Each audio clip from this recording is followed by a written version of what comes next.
भाजपचा सहकारी पक्ष आहे असं म्हणत यावेळेस शरद पवार यांनी भाजपवरती हल्लाबोल केलाय। भाजप सत्तेत आल्यापासून 115 विरोधी नेत्यांची ईडी चौकशी झाली आहे। ईडीने कारवाई केलेल्या नेत्यांमध्ये एकही भाजपचा नेता नाहीये असं शरद पवार म्हणतायत। तर ईडीकडून केवळ विरोधी नेत्यांचीच चौकशी केली जाते आहे। ईडीच्या कारवाईवरती शरद पवार यांचा हल्लाबोल पाहायला मिळतोय।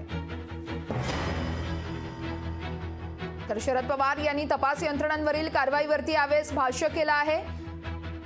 ईडी भाजपचा सहकारी पक्ष असल्याचं म्हणत शरद पवार यांनी भाजपवरती देखील यावेळेस हल्लाबोल केलाय। भाजप सत्तेत आल्यापासून 115 विरोधी नेत्यांची ईडी चौकशी झाल्याचं शरद पवार यांनी म्हटलंय। राजकीय हेतूने वागत नव्हती, त्या पद्धतीने कारवाई करत नव्हती।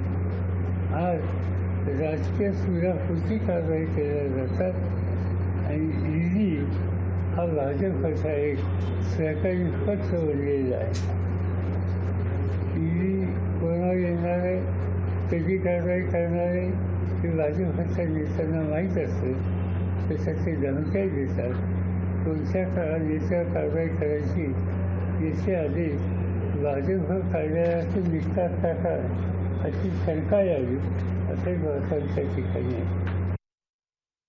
आता ईडी या संस्थेच्यासाठी आज पार्लमेंट किंवा केंद्र सरकार दरवर्षी किती रक्कम खर्च करतं, तर ईडीचं बजेट 2022 साली 300 कोटी होतं आणि आत्ता साधारणतः 404 कोटी हे ईडीचं बजेट आहे।